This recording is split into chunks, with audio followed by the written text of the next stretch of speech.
On this episode, we talk about the negative feedback to Raw, how do AJ and Paige fit into the Bella mix, Michael Sam, fan reaction, and more now on Byte That.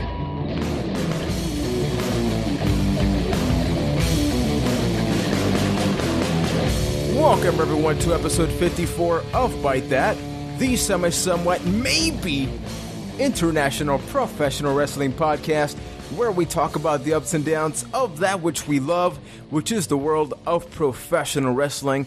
Thank you for taking some of your very busy time to check out the show. Hit that download button, and if you do like us, hit subscribe on our YouTube channel. That's youtube.com/ByteThatCast. And if you listen to the show on iTunes or Stitcher, make sure to rate, leave a review, and also tell your friends.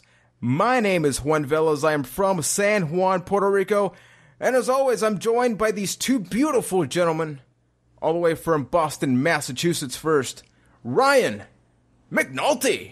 Thank you, Juan, for that oh-so-excellent intro, and I'll just let you move on to Keith. Thank you, sir. That was very, very flat. I've run out of things to say, I've realized. We'll get Ben Trusso on the show at some point. He'll give you something. But all the way from Double F in Manitoba now, the always creative gentleman here, Keith Poshik. In the vein of creativity, I must know on a public platform, will there be Daddy Yankee at your wedding? What? No. All right. I just needed to know that. Never. Coming soon, right. December 20th. So this show is going to be very interesting. The first part, much like last week, we'll be talking about Raw-related things. And then in the second one, we're actually going to be picking up on our conversation from last week. We got a lot of feedback, so thank you. We got feedback on Twitter and YouTube. We're going to be bringing that up. But first, okay.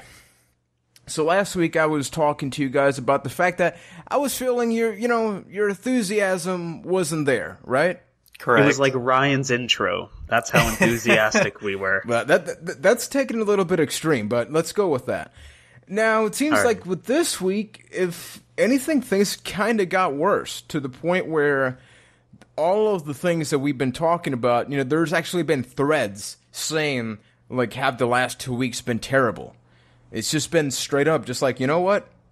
I've never seen so many people dislike the product to the point where instead of just posting it in a comment, they make a thread and it gets hundreds and hundreds of comments, just bombarding the last two Raws. See, I don't think terrible is a very harsh word. I think they've just been extremely mediocre.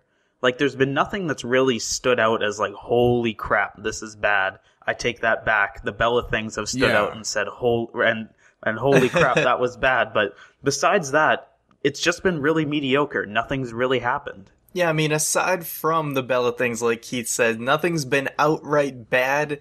There's just nothing I'm interested in. There's nothing on the show that's making me want to tune in the next week, aside from the fact that we do this wonderful podcast and we're dedicated to watching. But other than that, like I said, there's nothing that's really like, oh, I can't wait to see what happens next week with that. No, I agree. I do think terrible is a strong word. I think it's more of the combination that, whenever we have like one bad Raw, we can just sort of, let it go by or something.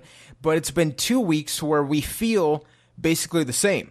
Like even during Raw, I'm just trying to force myself, like, I care about this. And especially with the Bella stuff, which, some people were pointing out, that didn't really last as long as people thought. But it's been 3 weeks of this thing that just feels so forced. Yeah, I mean, with that segment, I think, like we said, we all want to see Nikki Bella versus Brie Bella, but they've really made this build-up the hardest thing to watch in possibly wrestling history. I won't go full bold there, but it's pretty bad. I mean, that is just the most cringeworthy segments. I don't think any of those segments have been salvageable. It's just absolutely awful. I think a testament to just how amazing, quote-unquote, these segments are is that they brought in AJ Lee, Paige, and Stephanie McMahon into that segment this week, and it became an okay segment. And even then, I found it odd because it almost felt like, this is not working, so let's change things up a little bit. Paige and AJ have been sort of hating each other, But in this segment, they were like, the enemy of my enemy is my friend. But I thought that sort of hurt because it took away all the importance of their feud. It wasn't just a feud about the Divas Championship, but now it just feels like, you know what? They are just two vessels, and one of them happens to be the Divas Champion, so we're just going to throw that out there. So do you think it hurts AJ and Paige to really put them in this? I don't really think it hurts them. I think it's more of a thing of they're just going to let the Bellas, like they're going to get the Bellas out of the way and then go back to their feud type thing. I don't know. I think the way it came across in the segment, it did kind of take away from the AJ Paige thing. It kind of trivialized their little feud where they seem to just kind of be standing next to each other like whatever. And it just kind of combining everything in one, it seemed like this kind of convoluted mess because they were going two different directions and now they're just kind of crossing over and trying to make it all work. And I think it just came out really sloppy. Now, we talked about this segment a lot last week. The reason that I'm bringing all this up, and I'm actually going to be bringing up a comment from Reddit, from Squared Circle, is that it just feels like the WWE have gotten themselves into this position. So I'm just going to read a comment that the user Kenny Pick, it's like Kniepic, odd nickname, but I thought it really stood out to me, and I want to get your feedback. Besides Bryan and Barrett being injured, the rest of what they're doing is their own doing. They split up the Shield. They wrote Ambrose off to go film a movie, which he's involved in the most interesting feud in a long time. Makes sense. Sarcasm. They put the title on a part-timer. They fed the Wyatts to Cena and the mini-Cenas. They just completely and utterly messed up Cesaro. I just love the term mini-Cenas. Yeah. No, but I thought it was interesting because it's true. We can bring up, the CM Punk thing happened. The Daniel Bryan thing is unfortunate, but I would argue that the majority of the things that are happening that we sort of try to justify why it's not good, the WWE themselves could have fixed that. I agree. I mean, some things were kind of out of their control, or maybe they just made a judgment call. I mean, the whole Shield breaking up thing, a lot of people feel a good reason they did that was because Bryan left, so they needed to do something to freshen things up. And, I mean, that's all good and great, and things were going pretty well, if you ask me, but then they had to write Ambrose off for the movie, and sometimes things like that just come up. I mean, who knows when they decided to cast Ambrose for that, and they had no idea where they were going to be with that at the time. It may end up working out for the better in the end, but in a situation like now, it just kind of sucks in the meantime. Ambrose could come back and be more popular than ever, but right now it's just taking away from the show.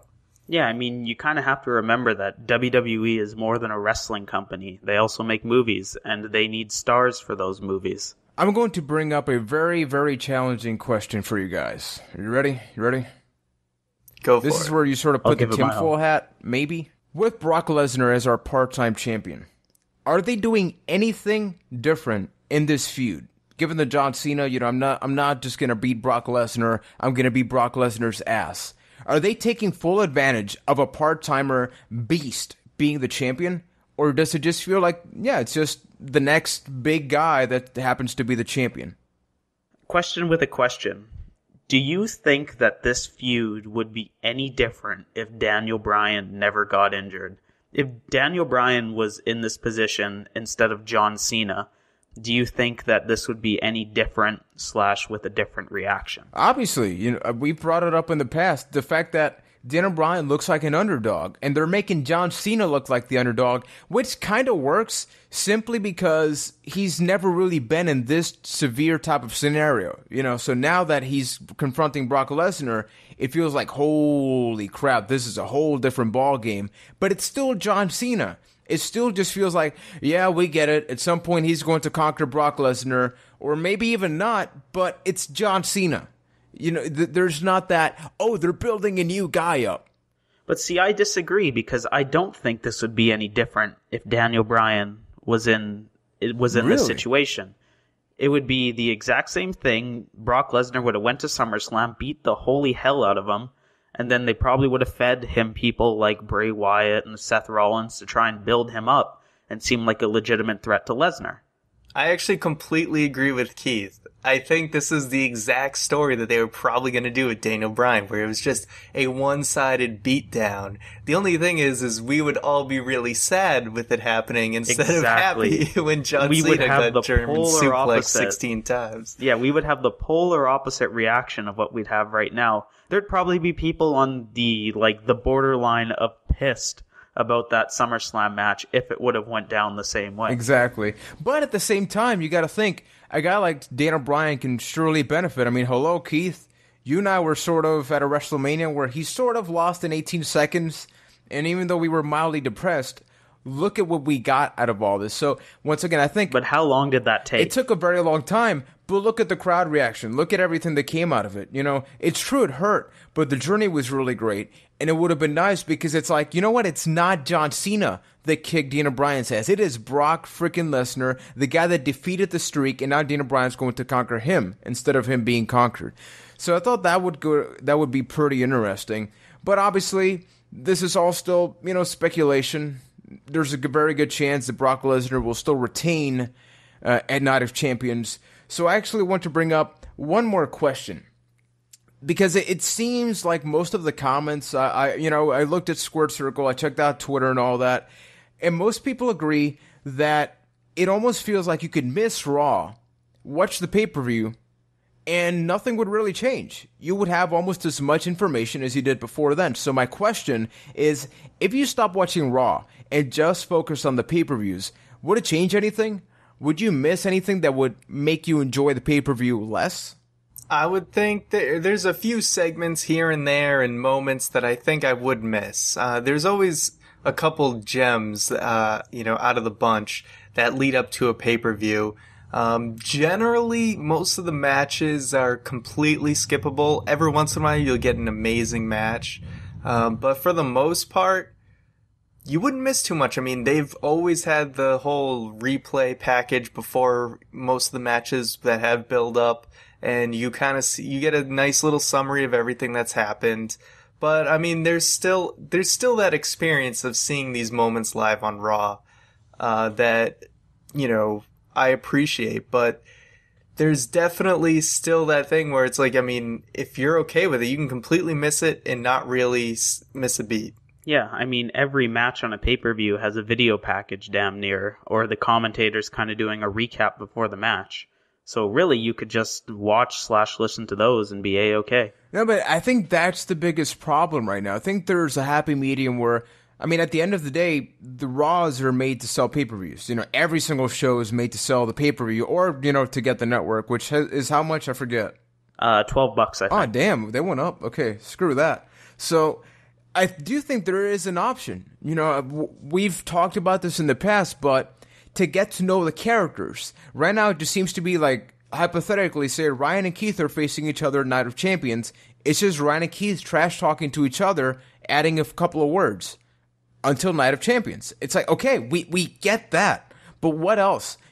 When's the last time we knew more about John Cena, the person? We just know, like, the Super Cena. We just know the Cena that does all the stuff for kids and families. But when's the last time we really got, like, a sit-down interview with him? Which is just like, you've been here over 10 years, Like, how are you feeling? We get those in, like, interview programs and all that, but not on the mainstay show. I mean, really, you can go back to the 80s and kind of prove your point. Like, back then, even, it was Hulk Hogan talks smack about Andre, then Andre comes back next week and talks smack about Hogan, then they wrestle at the pay-per-view. Exactly, but there was a difference back then. Back then, you had territories. Like, for example, I've listened to a lot of podcasts where they just go like, oh, I went to this territory, and there was this kid called Andre the Giant. He's going to be something big. So there was that buildup of like, oh, I want to see these different people, take on each other. But everybody's here. John Cena is here. Hulk Hogan, you want to bring up that example. There was a little thing that happened later on called the NWO for that very same reason. Well, and you also got to think, comparing then and now, it's a lot harder to keep things fresh and interesting when you have X amount of hours of TV every week and pay-per-views every single month, when there used to be pay-per-views a lot less frequently, and they didn't always have weekly live TV, or you didn't always see the same people on TV every week. It's just a whole different system now that obviously hasn't been exactly perfected. But I mean, I know what you mean, where the characters just don't seem as fleshed out, and that's been a problem for a long time. I mean, you can talk about Stone Cold Steve Austin and his personality and, you know, his morals and everything, because they really fleshed him out and made him interesting. Exactly. I think the best example is Stone Cold. Stone Cold, I mean, look at the man's career. I mean, the stunning Steve Austin went to ECW, cut a couple of promos there, went to WWE, wasn't doing that great. Then they gave him a mic. 316 was born, right? So we got this ass-kicking machine, anti-hero guy. He gets injured. Now, they could just try to pursue the same character, but they were like, you know what? Let's put him up with, like, Kurt Angle, have some comedy stuff. Show that, yeah, he can kick your ass, he can do all this stuff. But he is a human being. You know, like, we listened to the Stone Cold podcast, and it's like, I would have actually liked to see a lot of that personality on WWE, because it would have brought out even more of that, oh, I can relate to this guy or something, you know. I mean, that almost kind of brings us into the importance of backstage segments. I mean, how often now do we get a backstage segment that shows off a character? You know, why isn't, like, Heath Slater, you know, in the back, you know, bugging somebody, acting like a goof or something, you know, just to give a personality to somebody? See, but those do exist. It's just not on Raw. It's all through the WWE app and the network. So do you think that just hurts it? Because it's not, like, in our face? Absolutely, because how many times do they reference that? When's the last time you saw one of those actually progress into a storyline? I mean, the best example is Zack Ryder.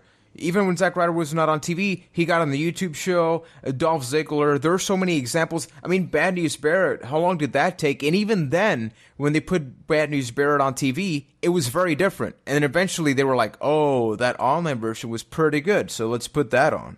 No, I mean, that actually kind of makes me think, bring up Zack Ryder is almost perfect. I mean, you gotta think one of the reasons he probably got so popular was his YouTube show actually fleshed out a character, and people actually gravitated towards that. Yeah, maybe his character wasn't main event worthy or whatever, but there was a whole stadium of people chanting for Zack Ryder while The Rock was in the ring. So I think there's definitely a need for these sort of fleshed out characters, because anyone who just kind of comes into watching wrestling, or people who are unfamiliar with wrestling, always say that everyone's kind of boring and looks the same.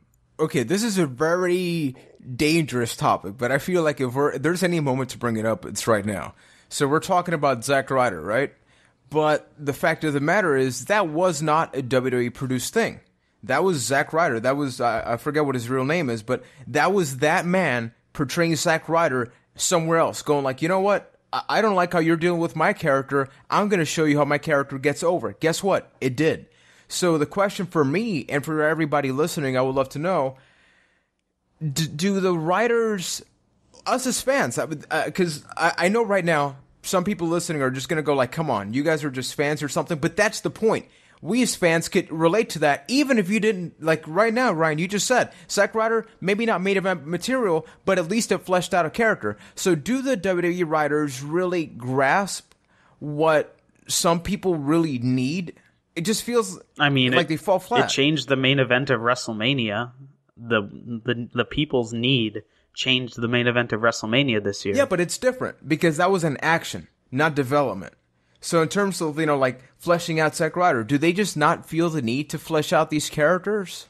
Well, see, yeah, because one is sort of a booking decision. The other one was a writing decision. So the booking decision was made to put Daniel Bryan in the main event. But, it almost, it was actually a good example, and it explains why that team was over. Team Hell No actually got some development. Yeah, exactly. There. And it's no wonder that they became pretty over and helped Daniel Bryan become main event caliber guy in not only, in popularity, basically. And I can't believe I didn't even think about that. I mean, hell no. So the question was, are the writers out of touch? Exactly. I mean, that's I don't even think that's a secret. I'm pretty sure that they are. Breaking news. Yeah. But it's like, why? You know, it just hurts me in the feelings as a fan. Because it's like, we are here. I mean, the reason we started this podcast over a year ago was because we love wrestling so much. We just want to do all this stuff. We were having such a great time. And now that you bring up the Hell No scenario, a year ago, we were getting a lot more of this. Maybe not as much as we wanted, but yeah. It's a tough situation. I mean, at the end of the day, we are what percentage of fans? I would actually like to know that. Like, the people that consume podcasts that, you know, sort of live wrestling, realistically now in the internet era, what percentage is that? Like 10%, 20%? It's probably around, I would guess around 5%. But as far as wrestling fans that use Twitter and all that, obviously that is greatly increased. But maybe getting into the things like the Reddits and the podcasts is a little bit smaller than that. But the thing is, every show and every movie and all that is interesting because of good characters. All the best movies, all the best TV shows have great characters. That's what we like. And right now there's not a lot of great characters in wrestling. Dean Ambrose, I feel like, was becoming one of the best new characters, along with Bray Wyatt. But now, I don't know. I think that's where we need more interesting characters. That is the big problem in wrestling today, I think, is just not enough fleshed out characters. I thought of a very odd example, but right now, you know, you're talking about character development. If you mentioned to me Walter White versus Wolverine, I can immediately make up that story in my head. Why? Because we know these characters. They've been developed enough to the point where, like, I would love to see that. But on the other end, you say, yes. I'm sorry, I can't get over that. Yes, yeah. Why not? Okay. Hey. Wolverine would whoop his ass if that's what you're think wondering. Think about the promos, man. Think about the promos. Okay, big guy with metal claws beats up old man that with can cancer. regenerate. Hey, yes, that can regenerate. It is adamantium, sir. That's not metal. No, but nerds. Yeah. No, but the point is, like, you could put John Cena against Big Show, John Cena against Cesaro or something. It just feels like it would just be a match. It would not be a story. So, before we move on to the tweet of the week, I know that, Ryan, you wanted some space to really talk about this. Before Raw ended, we saw they gave out an invitation to an NFL star, Michael Sam. Now, I don't know too much about the situation, but you felt very intrigued as to why they're doing this. So, sir, go ahead. Well, I know exactly why they're doing this. But anyway, for anyone who's not familiar, Michael Sam is an NFL player who, before the draft last year or this year, came out as openly gay and was the first NFL prospect or player to do so. Anyway, he ended up getting drafted by the St. Louis Rams in like the 7th round. And they just did the final cuts for rosters, and Michael Sam was cut from the roster. And obviously he's been getting a lot of media attention because the media jumps all over that stuff. So now that he's been cut, WWE is trying to capitalize on this media, story and have Michael Sam on the show with an open mic to, air his grievances or just say whatever he wants. So obviously, since the news have been all over this guy, WWE wants to get him on the show. The truth is, he will probably not come on the show, first of all, because anything he does and says about the NFL will basically give him zero chance of getting on any other team. Any team can still pick him up right now, and I believe he's actually getting, working out something with the Dallas Cowboys last news anyway. So there's probably zero chance, but it's kind of WWE being a little pathetic here, doing any little thing to get some mainstream attention. And it really just kind of is in line with the $9.99 thing, where it's just kind of pathetic means of trying to get a ratings boost or trying to sell their product. And like I said, that would do nothing but actually hurt Michael Sam's chances. And they're going on and on about how, he's, what JBL was saying, he's a great player. I can't believe they cut him. It was so wrong. The truth is, most like 99% or whatever, 7th round picks, like usually don't even make the cut anyway. Like this guy, he didn't get cut because he was gay. He got cut because the Rams didn't need him. You know, he's a good player, but he's not good enough for their team who they had depth at that position or whatever. So he wasn't cut for any other reason but not being a good enough player to make the team like any other player got cut. / rant. Man, that was deep. That was a lot. Can I bring up a lighter note? What up? You know how we've been saying Raw is mediocre. There's one point I forgot about. This week's Raw brought us the best botch in probably the last 10 years, in my opinion. At the end of the show, when John Cena tried to hold up that sign that says, "You can't see me," but he held up the wrong side and it said, "Tag me in." I just needed to just go look at that GIF. It's the best. Carry on. Oh, it's something. It's something. One thing I need to just go back a couple of seconds for the Ryan, what you brought up about the Michael Sam situation.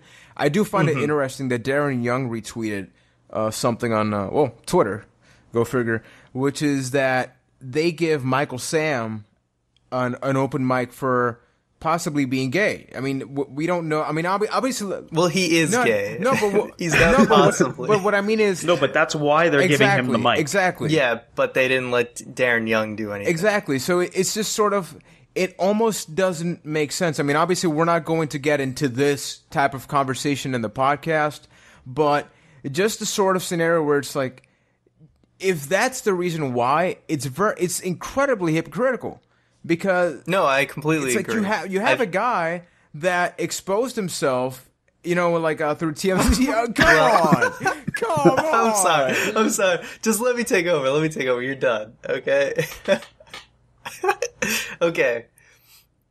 See I think their approach to Darren Young was perfectly fine, in that, you know, they were actually being a good company by, you know, they on the website or wherever they said, you know, we accept Darren Young and all that, and then never mentioned it on Raw. They never tried to make a big deal out of it.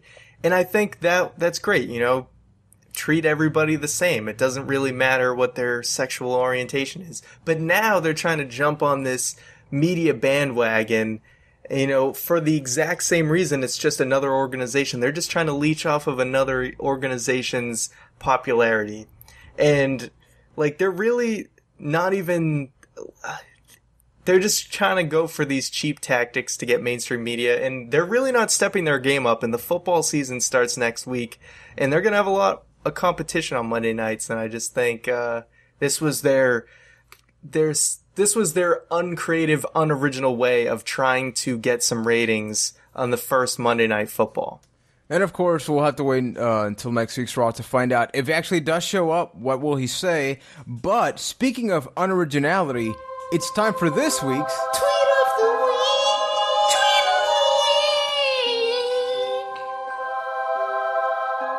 Yeah, hit the nail right on the head there, because it's money shot time, and this is the point where I'd like to remind you that Cena spot this week was absolutely awesome. So this week's Tweet of the Week is brought to you by the wonderful, beautiful gentlemen at BT Wrestling Podcast. That is twitter.com/ByteThatCast. This week's Tweet of the Week is: the team of Big Show and Mark Henry will now be known as White Chocolate. Hashtag thank you Reddit. Hashtag Raw. Hashtag WWE.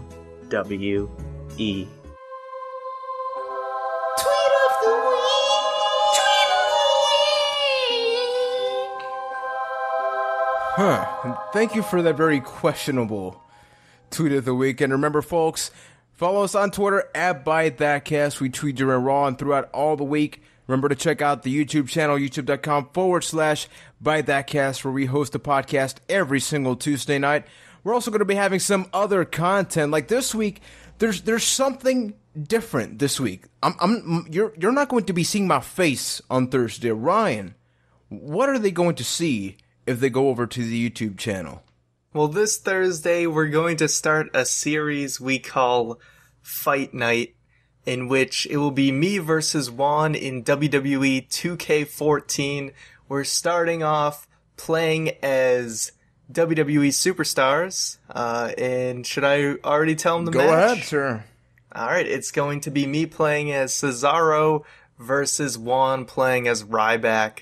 So you'll definitely want to check that out. We will be talking over, giving commentary, and having a fun time playing that game as we do the match. So stay tuned for that this Thursday. Exactly. Make sure to check that out. Let us know if you enjoy it. Any recommendations? This is our way of sort of changing things up a little bit. We have the podcast, but we always want to do more stuff. At some point, obviously, Keith will be incorporated in other games possibly, as his PS3 is not with him anymore. I gave it away. I'm a good man. What can I say? Well, you're from Flin Flon, dude. I mean, you have to be good. So, now... Double F, baby. Yeah, long live. So in this portion of the podcast, we're going to be talking about some of the reaction to last week's podcast. Thank you to everybody that replied on Twitter, that sent us some messages on YouTube. And the first thing was a feedback regarding the who could Bray Wyatt feud with. Now, obviously...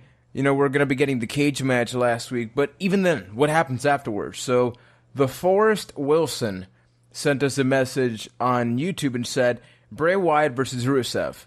I know they are both heels, but Wyatt is basically seen as an anti-hero by the fans. He will be a great match for Rusev. I would love to see that matchup.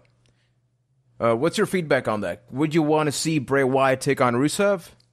I feel like it would be very awkward. At least how things stand right now. Because Rusev is, really into this whole Russia gimmick. And it just seems very weird for Bray Wyatt to kind of step into the patriotic role. I mean, not every Rusev feud has to be America versus Russia. But as it stands right now, I think it's a little too soon for something like that. I mean, I think it's perfectly possible to see Wyatt step in as a face role. I don't know if Rusev would be the first match for him, but it definitely, from an in-ring perspective, would be interesting because they're both pretty big guys, and I definitely want to see it. From a match perspective, do you think it would be one of those situations where their styles are so similar, like they're both really high impact move guys, that it would just come off as like a super clunky match? I'm not so sure it would clash, but Rusev definitely keeps impressing me more and more in the ring. We'd have to wait and see, but their styles definitely would be interesting. Here's the real question: Luke Harper or Lana? Oof, they both have great legs. It's a tough situation there, man. No, at least for me. See, how do I get back after that? How does that even happen? No, but at least for me, I really do think it would be interesting because it would be a very good opportunity to show a more human side of Bray Wyatt. We've seen him once again as this god, as this cult leader, and this is where he can be like, oh, okay, so with this challenge, I need to realize, this is very down-to-earth, very ground-based, I can get my ass kicked here, so I gotta switch my gears. Do you actually want to see a quote-unquote human side to Bray Wyatt? Because wouldn't that...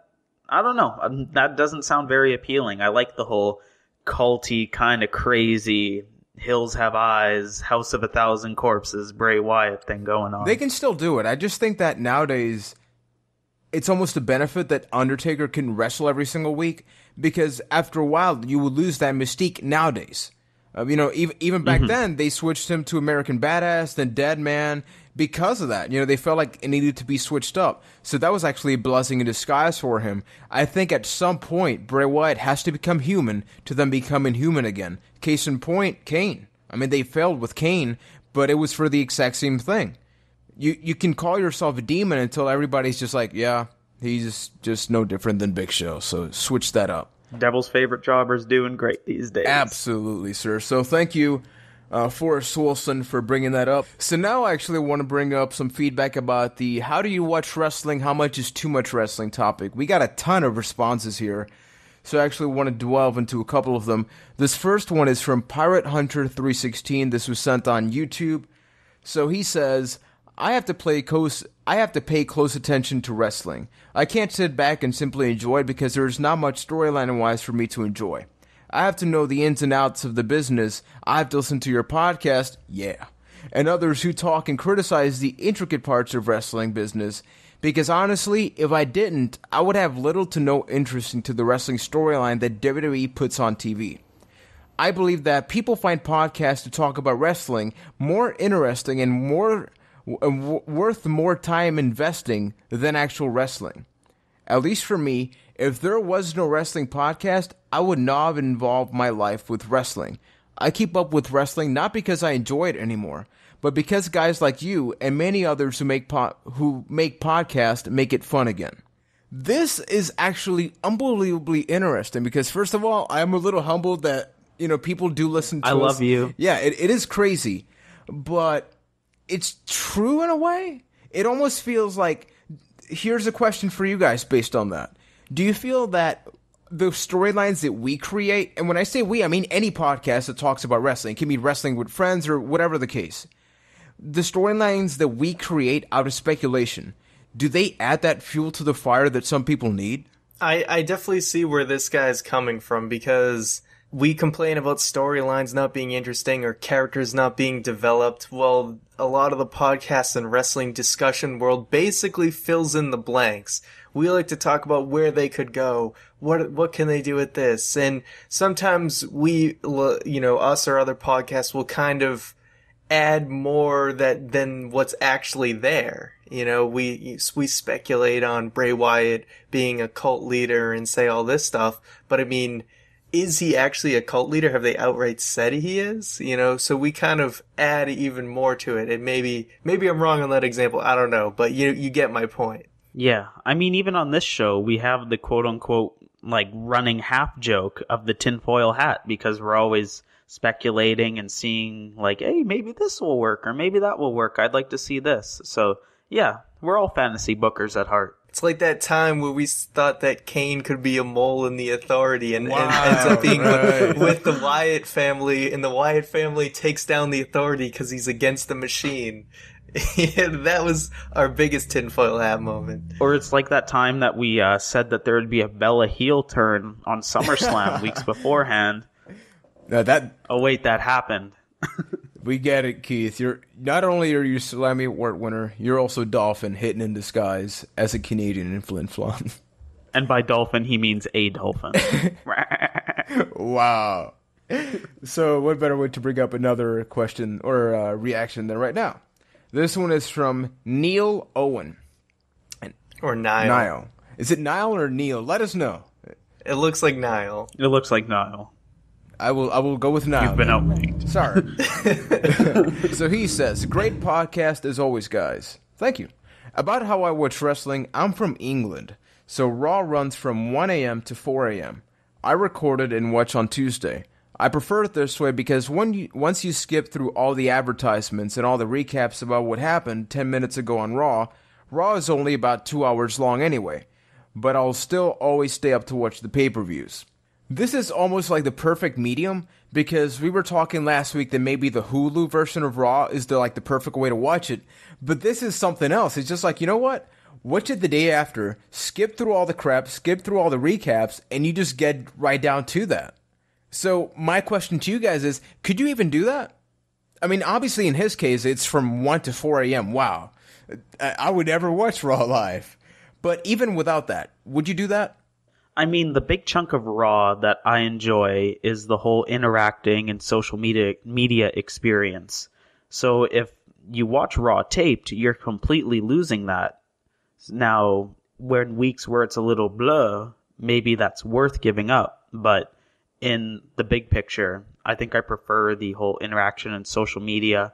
And if something happens, you're there with a giant community to make fun of it together. Kind of like that amazing Cena botch from this week. Yeah, I mean, I agree here, because that interaction is a great thing to have. Granted, Niall here doesn't have much of a choice considering the hours that Raw airs, so I think he's doing basically the next best thing, and it's almost better than the Hulu version because as he's fast forwarding, he's seeing all the BS that he knows what's being... He can laugh at it, basically. He's making his own Hulu version of what he wants to cut out of the show, and I give him a ton of credit for actually staying up to watch the pay-per-views, because... I don't know, if it was 1 to 4 a.m., I don't know if I'd have that same dedication, so my hat's off to him. Yeah, for the working hats off to Owen for the Raw watching man. And it also brings up a good question for the future, which is just, once again, we are always exposed to Raw live, but there are people like Niall, it is almost impossible for them to watch it live, so it begs the question,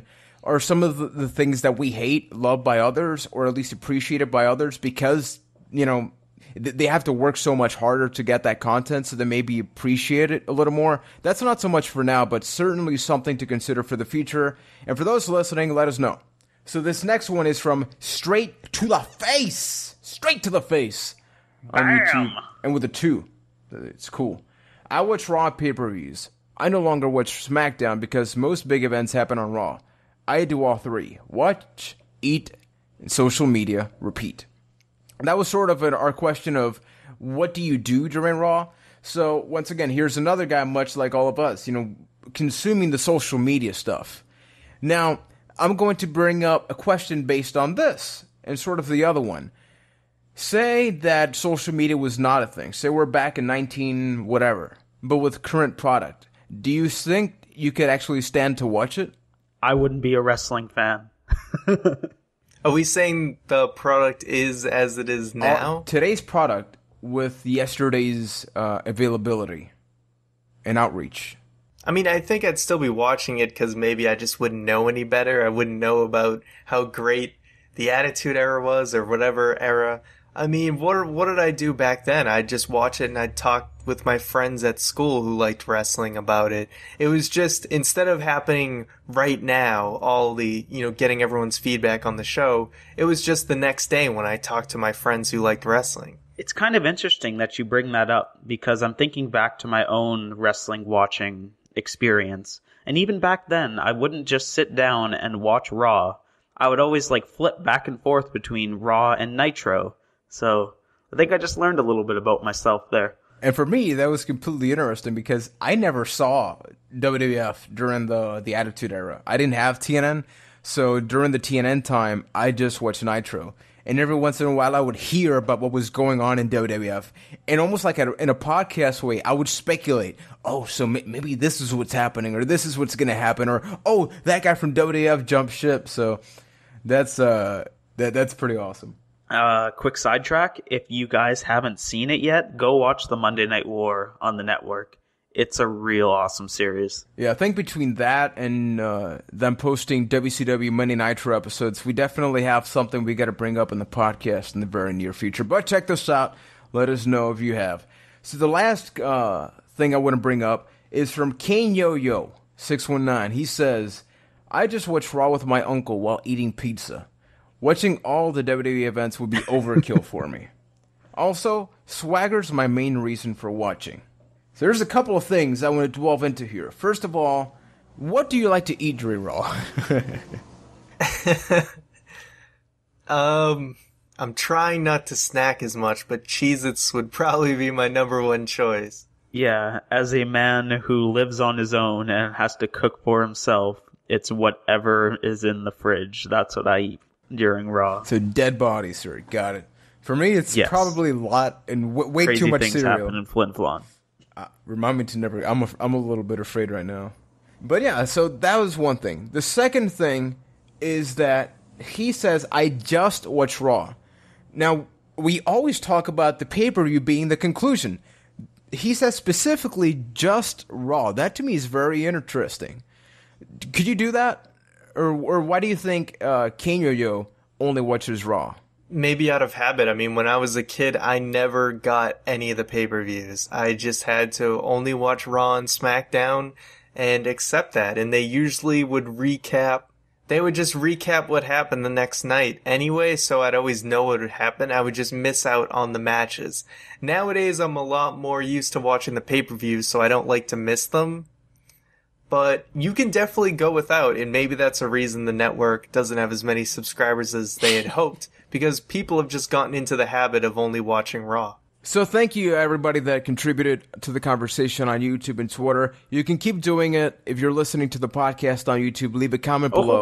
Hold on. You didn't even bring up his most interesting point. Jack Swagger is the main reason he watches wrestling. I find that fascinating. Like, you kind of forget when we all, like, kind of really like these guys like Dean Ambrose and Seth Rollins and stuff. But everybody on the roster is somebody's favorite wrestler. And you kind of forget about that, especially with all these conversations. That's true. So Kane Yo-Yo, 619, justify why Swagger is the main reason. Please do. You're I'd watching. actually really, legitimately like to hear that. He is a great wrestler. A lot of people, criticize his personality. So let us know why. Let us know. And for everybody else, I actually have an interesting follow-up question, which is, much like Swagger, do you have a top or a favorite WWE superstar that is not obviously, John Cena, Dean Ambrose, Seth Rollins, or something like that? Let us know. It really is interesting. So once again, thank you for everybody. No, I was gonna say my main reason for watching is CM Punk. Wait, no, it's actually Daniel Bryan. Wait, no, is it Bad News Barrett? It's Bad News Barrett. Actually, no, it's Dean Ambrose. Well. Fuck. Heath Slater. Let's go with that. Yep. Slater Gator, baby. So before we close out the show, we actually have 2 questions sent to us via Twitter. So the first one is from the honorary 4th member of the podcast, Mr. Roach McPoach, and he asks, what are your favorite wrestling themes? What songs would you use for the entrance song? # keep up the good work. Thank you, brother, for always supporting us, for always listening to the show. So, Ryan, taking this to you first, my brother. What are some of your favorite wrestling themes? This is a good one. A lot of great themes. I would have to go with Cowboy Bob Orton. It is amazing. But some other great themes that I like. I actually do like that theme, as well as Gregory Helms' theme, but some other classic ones. Shawn Michaels, anyone who sings their own theme, it's usually pretty great. Stone Cold, of course, is iconic. What are some other good ones? Someone else go while I think of more. Keith. Well, recently, the best theme in the history of themes is Bo Dallas's NXT theme, because he will do anything it takes to... he will do anything it takes to make it. He will do whatever it takes. I got tongue-tied. You sounded like Jimmy from South Park. Oh my God.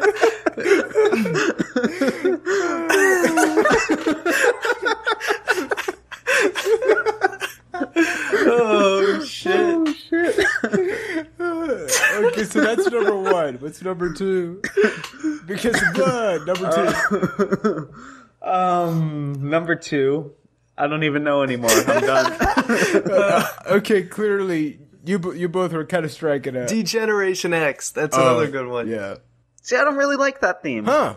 The entrance is cool, but just it's all right. It's not. Oh, Gangrel. Gangrel had an awesome theme. True. That's the another Brood one. theme Yes. is amazing. Yeah, Brood's pretty awesome. Rob Zombie's song that he did for Edge, that was really cool too. Oh yeah, Never Gonna Stop. Yeah. Yeah. I also, and of course the Alter Bridge. Oh, Edge theme. Metalingus, that is the best. Edge had a pretty good selection of themes because he even came out to Get Ground. So like almost all of these songs that he brought up. Edge got a lot of great themes. Even the ENC theme was pretty good too. So True. So I quickly wrote down a list. I'm just gonna go through it. For me, Disco Inferno. It's one of those guilty pleasures. Disco Fever. Yeah, I love that. Legacy, I absolutely love that theme. It's one of my favorite themes of all time. Cody Rhodes and Ted DiBiase got a very great mix there. Still talking about Cody Rhodes. When he was dashing Cody Rhodes, I listened to that theme like 20 times a day. It was freaking ridiculous. Evolution. Who doesn't love Evolution, man? Hollywood Rock is probably my favorite theme of all time, just because it's so badass. Like, the pacing is just made for an entrance. Wolfpack for obvious reasons. Both Bagwell for the same reasons as Disco Inferno. And last but not least, but kind of random, Total Package. Lex Luger's like a dun dun dun dun dun dun theme. And then there you go. Another great mention of a theme I think that was just perfectly crafted is Goldust's Ooh, true. theme. Yeah, true. Yes, there are a lot of great themes. Just quick note, if you go to our website, bytethat.com, you type in WCW. I actually review the music of WCW, which is an album that DVD put out that has like a ton of wrestling themes. And for those listening, let us know what some of your favorite themes are by leaving a comment on YouTube or Twitter. So for the second question, Keith, bring it up, sir. Yes, we got a question from Mr. Brylo Light on Twitter. And the question is as follows. What is your favorite segment of the last 5 years? Whoa. Personally, mine are the Mark Henry fake retirement, and the CM Punk pipe bomb is a close second for me. Now, personally, my favorite is the CM Punk promo, not the pipe bomb, but the one from the January one, the night that The Rock came back and he had that TLC match with Ryback, where the line, "Your arms are too short to box with God," and he gets real about people like Tyson Kidd and Brodus Clay and those type of people. That was just a badass promo. He even got mad about getting cut to a commercial during the middle of his promo. It was my favorite promo and probably moment of the last 5 years. What about you, Mr. Nut? Well, those are some great ones, actually, and those are some of my favorites as well. I hate to be unoriginal, but of course, the pipe bomb, even though I wasn't even watching at the time, I've watched that segment dozens of times. So that's a great one. That other CM Punk promo is absolutely excellent. And I like the Mark Henry segment as well. How far can we go back in five? So what is it, 2009 or 10?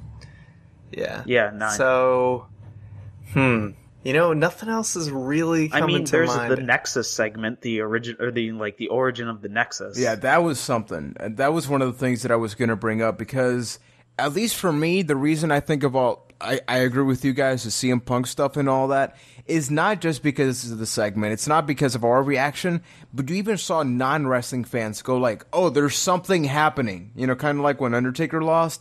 And just seeing how one segment, just somebody grabbing a microphone or somebody doing some simple action moves the entire world. So for me, it has to be the Nexus thing, because I remember just going like, who the hell are these people? I've never been intrigued by just so many guys. Same thing with the Shield, but that was at a pay-per-view.